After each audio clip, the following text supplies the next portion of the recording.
in terms of rewilding, in terms of how beavers, which is the same species from Canada to Mexico, how beavers are uniting these countries, how beavers are showing us the way on watershed health and riparian restoration. And how do we build around the idea of beavers in our environments?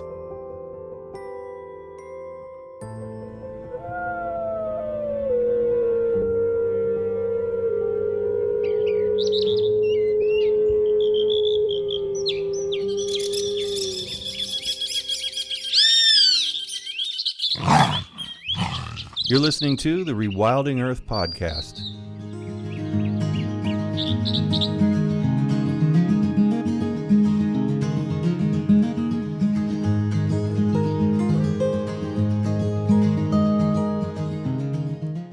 Thank you for tuning in to the Rewilding Earth podcast. I'm your host, Jack Humphrey.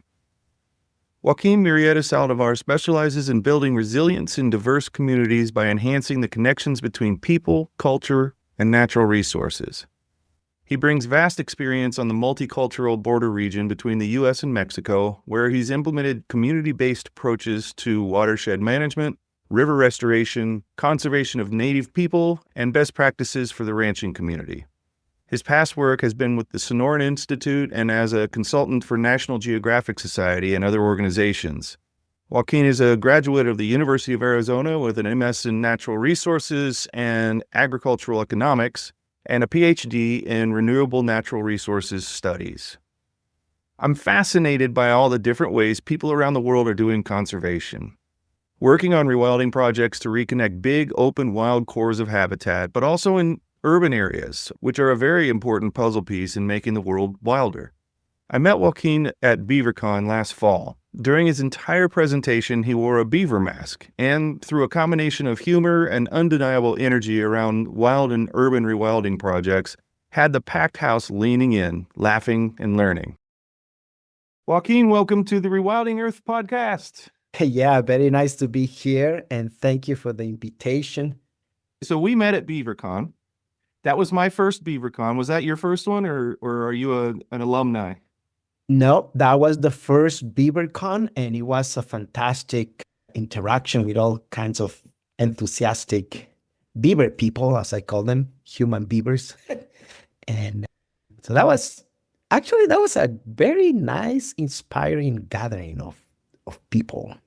Yeah. I couldn't believe it. I still marvel at what we saw and the kinds of people and the diversity of just agencies and organizations. Yeah, it was very engaging, inspirational, exciting for me, but also giving some kind of hope of what we're doing here on Earth, we as humans. And it was fantastic that this creature, beaver, is putting these interesting humans together to provide some kind of pathway in terms of, yes, rewilding, but also in terms of relationship with nature, relationship with humans. And so BeaverCon put together all that and the synergy that these humans as well as this creature is providing at the national level.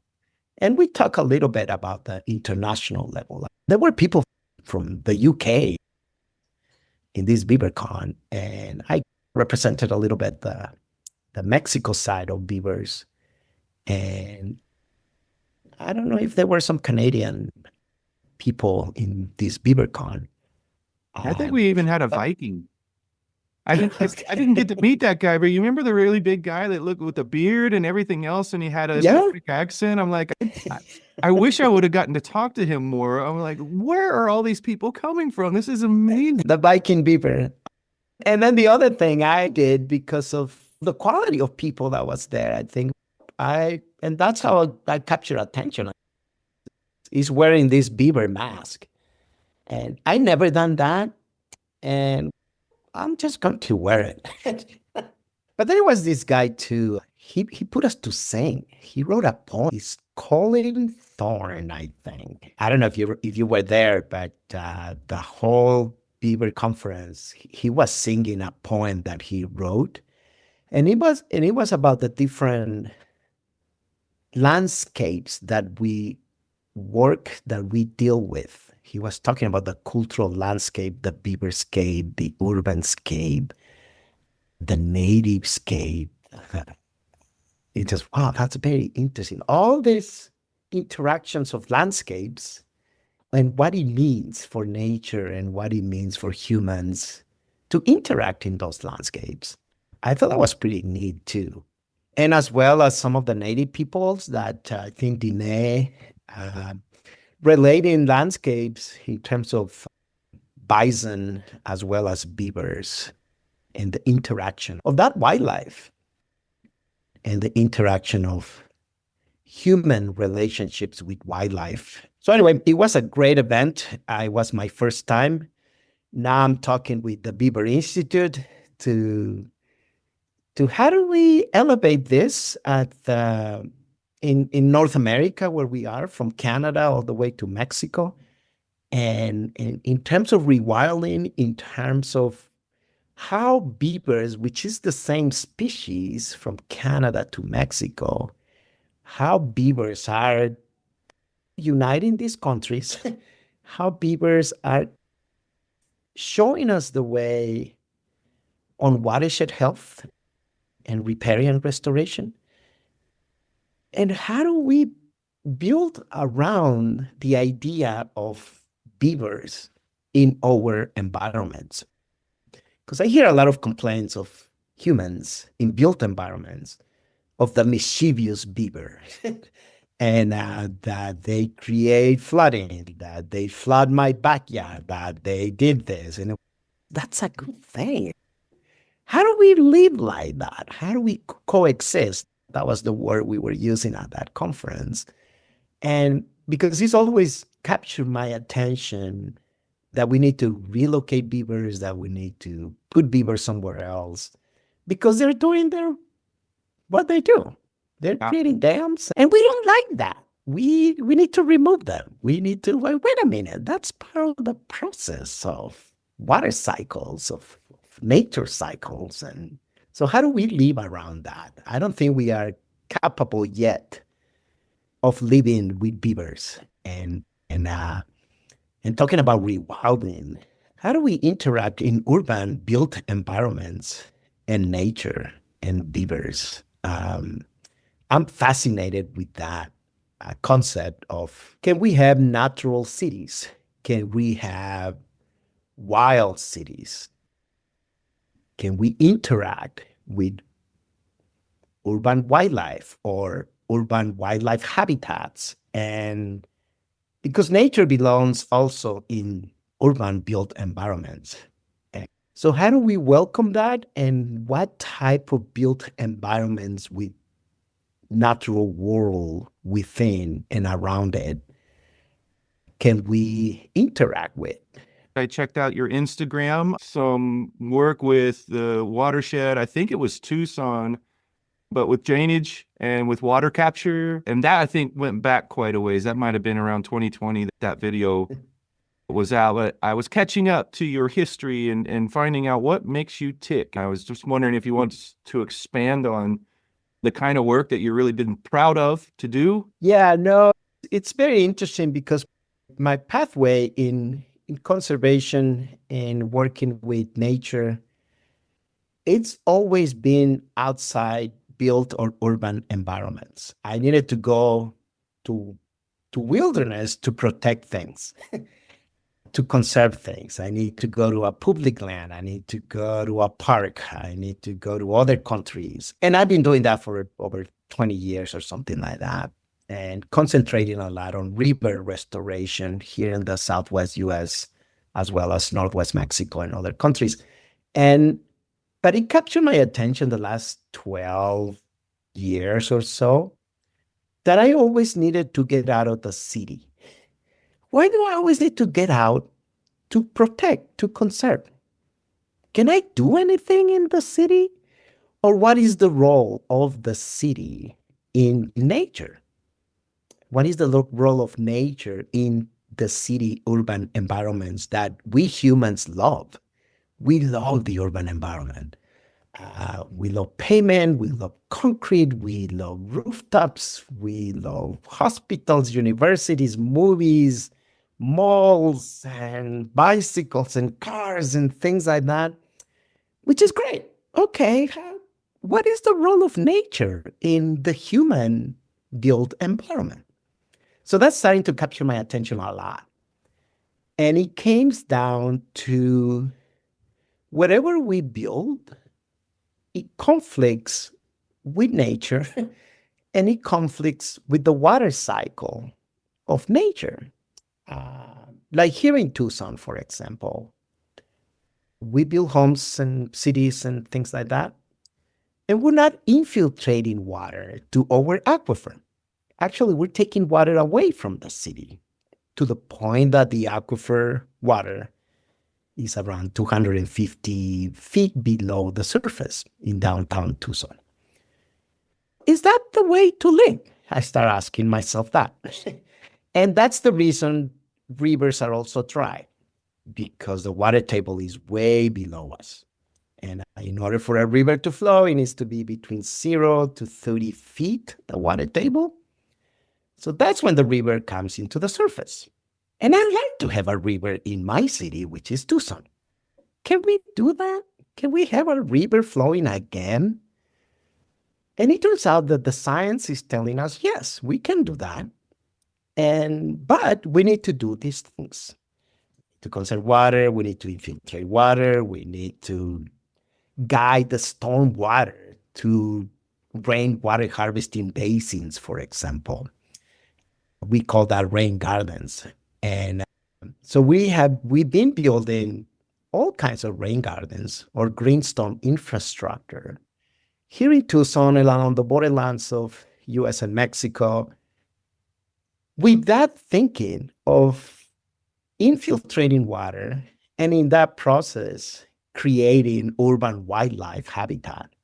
Like I'm sitting here in my house and through the window, I see all kinds of native plants because I have a fantastic rain garden. But then on those native plants, I created this urban wildlife habitat in my house.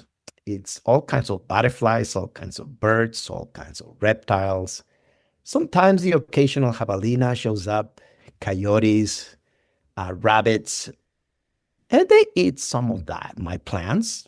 But it's okay. It's great to see a rabbit eating some of the wild plants that we have here. So in that process of water infiltration or managing rainwater, we're creating all those benefits to nature and to humans.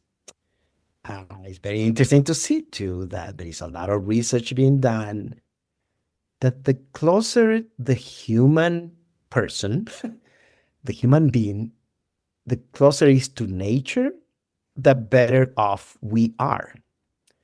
And that way, stress levels go down. If you're less stressed, you don't get sick that often. Then you're more productive. You're happier. Why don't we do more of that? Why don't we have more nature where human-built environment? Since we're happier and more productive, everybody should be doing that. And even the very heavy built environments like Tokyo, like Mexico City, now there are doctors that are giving you a recipe. You need to get out. Go hug a tree. Go take a walk. Go see a river. Do something.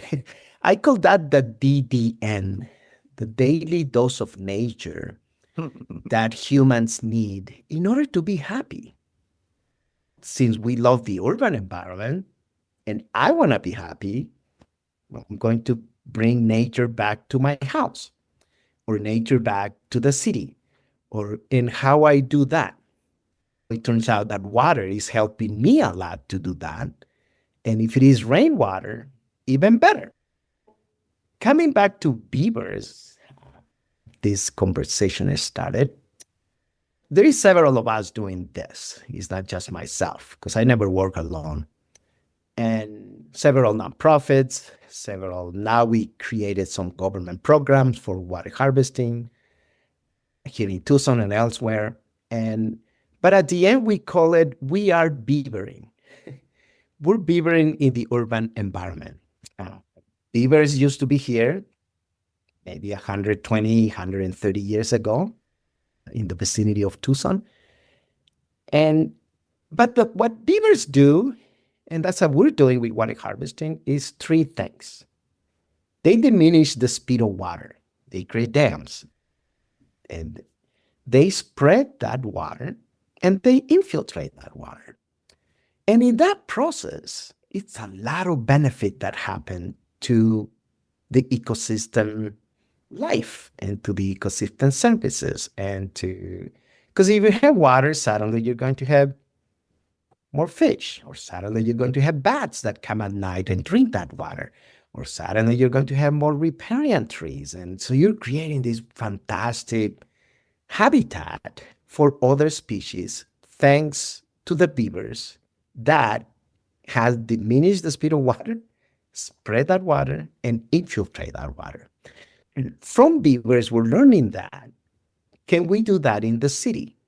If you have a street, yes, how can we diminish the speed of water on a street? With green storm infrastructure or with rain gardens along street side basins and things like that. On a street, we're taking water away from stormwater, we call it, and we cut the curb, water comes in and infiltrates right there besides the street. Instead of creating flooding issues or instead of just water running away from us, we're capturing it and we're infiltrating there. And in that process, there are trees, there are grasses, if they're native, even fantastic. And so that's what we call beavering. We are beavering in a street because we're diminishing the speed, we're spreading, and we're infiltrating water. And it can be as simple as that. Yeah. How much are you getting help from the city? I know that Tucson, I think, is a little bit more progressive than maybe some other cities. It is, but it is, and the city is doing fantastic work. After several years of interaction with us, with nonprofits, with other enthusiasts, and with other scientists that are doing this, and community organizers, and government, sometimes they're very slow in doing things and blah, blah, blah. Mm-hmm. But now Tucson has adopted the green storm infrastructure elements for the city for two reasons. One is, yes, water infiltration, and two is to diminish the effects of climate change, which is more in the area of flood and also more in the area of heat, or where cities are getting hotter, particularly here in the desert. We are in the Sonoran Desert. We get temperatures that are around 114, 115, in Phoenix, 120, and several weeks of that, it's just too hot. So that's the two motivations for government, for city, is flood mitigation and heat mitigation, the heat island thing. And it turns out that with water harvesting, we call it green storm infrastructure at that scale, we can mitigate the flooding and the heat. The GSI, the green storm infrastructure with the storm to shade, is more of a street level, neighborhood level, park level. So Tucson has adopted a very nice, progressive water harvesting elements for the city. But that's thanks to the push of several nonprofits and the community work that we've been doing for a long time. You're listening to the Rewilding Earth podcast. Did you know we also publish insightful and inspirational content from leading rewilding scholars, poets, artists, and organizers from around the world? You can visit rewilding.org and sign up for our weekly digest to receive brilliant, fresh insights on everything rewilding.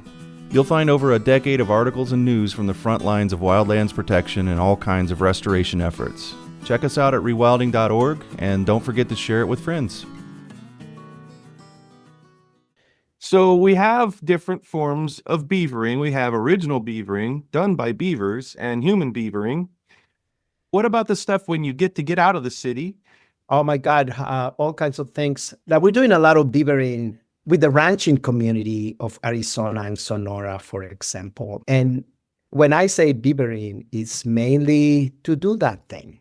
Diminish the speed, spread, and infiltrate of water. And so we've done a lot of erosion control structures with the ranching community to diminish the sediment load, because we have a lot of denuded soils here in the desert, thanks to cattle. And those denuded soils start creating erosion issues, head cuts, and things like that. And whenever it rains, water just flush away from the system, I call it, as opposed as having a sponge effect in the soil. So if we have grasses, if we have something like a gabion, something like a rock structure that diminishes the speed of water, it doesn't detain the water, it retains it a little bit, but then it starts percolating through the rocks and infiltrating. By doing that, you're maintaining the soil where it has to be, and you're enhancing the vegetation cover around those erosion structures that we build with the ranching community. And the ranchers see that. I like grasses and I like water. So let's build more of that. Is it all analogs, or do you see some promise there that maybe in the future they'll figure out how to do it with actual beavers? Yeah. The other day, a beaver translocation company gave us a call to Watershed Management Group. And we captured this beaver. Do you have a place to put it? Mm. And luckily they called. And so we immediately called this ranching family, and they adopted that beaver. Because they used to have beavers before in this San Pedro, and sometimes they see them, sometimes they don't. So we brought that beaver to this ranching family. And it was adopted, but beavers move around, and sometimes we have flooding and rain and things like that. Yes, there are ranchers, there are families, there are property owners that will love and are welcoming beavers into their property. And or at least they're also helping us, assisting us in monitoring the health of beavers or the presence of beavers in these systems that we work.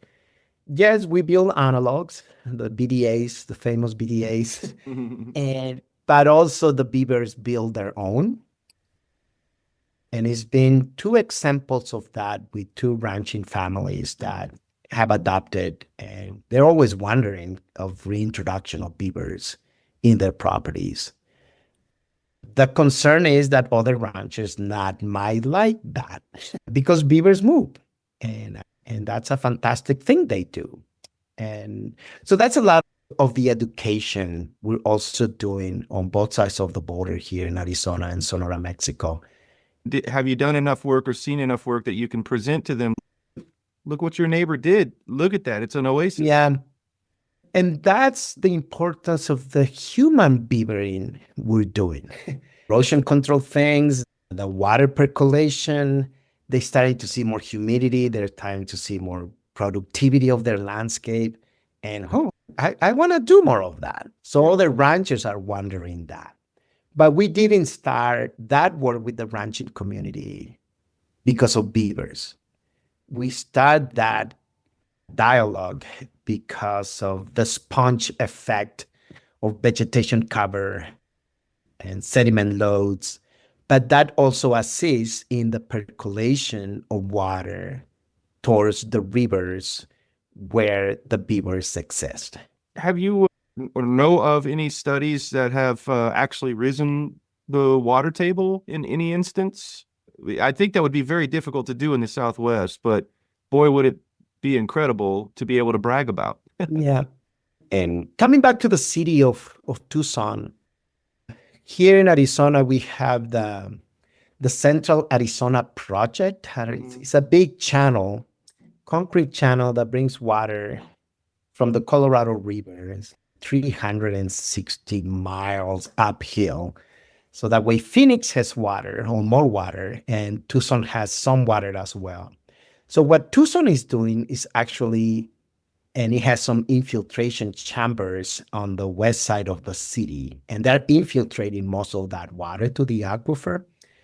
But that's a huge scale of infiltration. And so we're starting to see the change on the aquifer. So we can measure that, and it's been measured. So we see the effects of that. And what we see the effects on the beavering with the ranching community, again, is the diminishing erosion, diminishing sediment load, increasing vegetation, and the maintenance of humidity in the soil. It just depends where you're working with that and where the water table is. Sometimes water tables are way too low. Yeah. And for a rainwater to get to the water table, it takes some time. And so that's what we've been measuring: sediment and vegetation cover and humidity, presence of humidity in the soil. And then is the assumption that some of that water eventually, but that takes years, get to the infiltration levels to the aquifer. To see 1,000 years down the road, the start and the continuation of things that you are taking part in and helping cities to build and rethink what they are really supposed to be doing with the infiltration, for example. I think it's exciting to even think about it, even if we're not going to get to see it, maybe. Exactly. And the reason we're doing that is because before cattle and before the extermination of beavers, our soils were covered with grasses. But now with cattle and no beavers, our soils are eroded. So nature has been infiltrating water for quite some time. And then we humans just pump the water and the aquifer goes down. That process takes time in order to infiltrate water. Depending on where you do it, like Tucson did, the city of Tucson, you can be more effective but you're just getting one effect of infiltrating water to the aquifer. Yeah. What the ranchers are doing is creating several ecosystem services just by providing some beavering. And it's bringing back the grasslands, bringing back the humidity, bringing back the infiltration of water. And you're so right to have that level of impact in the aquifer at that scale. It takes some time. Yeah. Like we're working with beavers because we want to reintroduce beavers in the Santa Cruz River here in the city of Tucson. And the science is telling us that we can do it. And it will take 30, 40 years maybe. I want to see them, so I better do something. But it's funny because what is stopping us of doing that?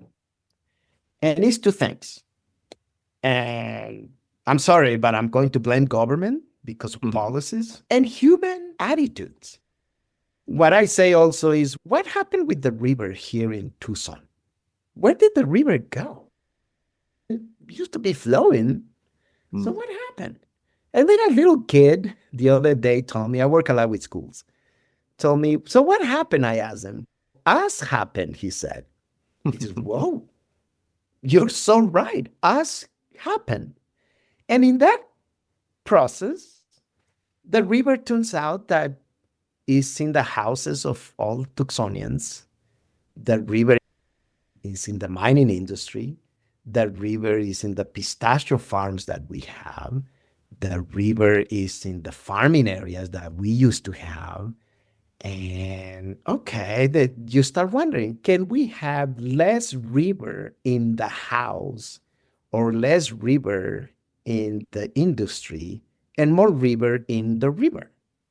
And so by conserving water, we can have more river in the river. By creating these rain gardens, we can have more river in the river. Right now, each Tucsonian is using 80 gallons per person a day. And we are 1 million people here. So suddenly we're talking about millions of gallons for a city to thrive, to move forward, to exist. Can we use less water per person a day? And what is the role of rainwater in that? It turns out that we can. Actually, we at Watershed Management Group, where I work, we have a campaign, 40 by 2040, because we are so certain that we can be at 40 gallons per person a day by 2040. We are demonstrating that in our homes, in our office, and Rain Garden has a lot to do with it, the Rain Garden things. So I'm proud to say that here in my house, we only use 50 gallons per person a day, as opposed to 80.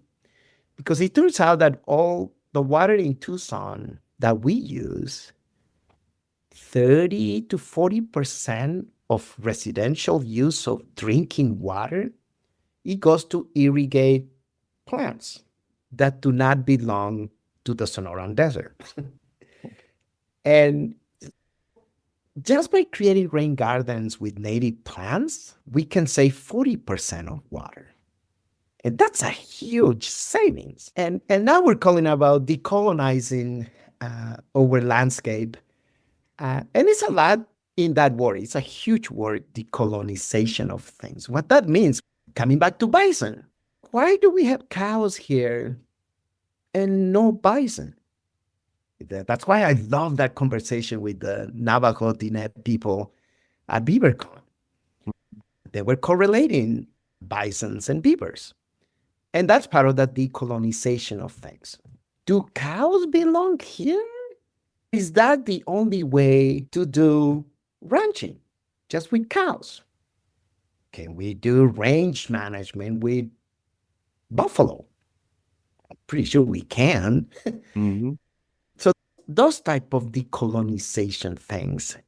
So taking away the turf from homes or the Bermuda grasses that we planted and bringing back the natives, it changed completely the behavior of people towards water and the relationship of nature. And it comes back to the rewilding of our cities. Using my home as an example, the whole cycle of a monarch butterfly that I know it comes from Canada, stops here in my house, and then it continued the journey to Michoacan, Mexico. Just, wow, that's pretty cool.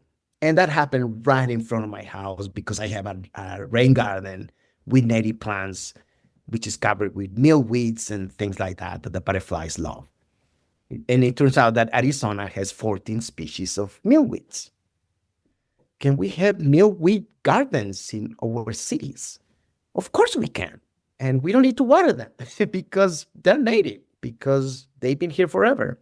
So with that romantic word of rewilding, it's a lot of things added to change of humans towards nature in our built environment. And it's not that we're going to depave the whole city. We're going to take the roof away from my house. No, we're just going to plant a rain garden and some native plants. That's it. Yeah. And they look beautiful. They're fantastic. There's always something flowering in my front yard or backyard. Yeah. And they're native. And just, wow, this is pretty cool. And I don't need to water them. My friend, he lives right next to a mountain, and he's become a wildlife photographer. He's had peccary, coyotes, bobcats, sometimes drinking out of the bowl at the same time in the really hot. They have to put aside their differences to live. They coexist. Why can't we? But it's just amazing. And their yard is a lot, I think, like what you're describing yours is. It's very open to wildlife, and very supportive of it. And all of a sudden you start to blur the lines between city, urban, and wild in a lot of ways, which is really cool. I think that's the goal, right? That is the goal. But also it's going back to the relation of humans and nature. We are a natural creature. What is our role as a natural creature in our environment. The humans have the capacity to totally change landscapes with cattle, with cities, with cars, with all kinds of things that we love and we do. But we also have the great capacity of rewilding all that. We're working with other organizations on rewilding some rural roads that are being decommissioned by the Forest Service. And it's a bunch of volunteers and people that go and rewild those rural roads. And it's very interesting to see that those humans bringing back nature in rural areas here around Tucson, and in what I call the origins of water, which is the mountains that feed water to our rivers. That has a very romantic name too. It's the Sky Island region. Mm-hmm. And that's where the beavers are on the Mexico side. And here in the Arizona side too, we have some fantastic mountains. And it rains, like in Tucson, we get like 10 to 12 inches of rain a year. But in those mountains, you get 18 to 20, 22 inches of rain a year. And water goes downhill all the time. So in that process, again, of water flowing from mountains to floodplains, nature created rivers. We created cities and communities. And so what is that relationship of water moving through the landscape? And also in that process of the Sky Island region, once in a while, we see some jaguars here in Arizona that come from the mountain regions, the origins of water of Mexico. And in order for those jaguars to make it here, they come all the way from Sahuaripa. It's a town in southern Sonora. But it's 300 miles. But they do what? They walk through communities, they walk through roads. Now they need to find a place to enter because we have a border wall between the US and Mexico. So all the things that the jaguar needs to pass through in order for that jaguar to make it to Arizona. And we get so excited here in Arizona when we see a jaguar. Last year, there was a photograph of one of them that came from the Huachuca Mountains, not too far from here. And then you start wondering, okay, there's still that wilderness out there. Mm-hmm. So how do we support those wilderness with the attitudes of humans? And that's why I love that concept of rewilding, because there's a lot of rewilding that can happen, and it's happening, and in relationship with humans and nature. And ranchers are doing it. Urban people are doing it. So that's the hope I get from humans, that we have the capacity to bring nature back to where it belongs. For all the listeners, make sure you stop by watershedmg.org, and you can find out more about what Joaquin's doing, but also a crazy number of people who are involved in that organization. Thank you. And thank you again for the invitation. And hopefully we'll see you sooner, or if not, in the next BeaverCon. Muy bien. Nos vemos. Thanks for listening to the Rewilding Earth podcast. We do what we do because of you. This podcast is supported by listeners like you who long to live in a wilder world. Please consider donating at rewilding.org and subscribe to our weekly news and article digest while you're there. To go the extra mile, you can follow and share Rewilding Earth on Instagram, Facebook, and Twitter. Bonus points for sharing this podcast with your friends. To listen to past episodes, go to rewilding.org/pod. That's rewilding.org/pod.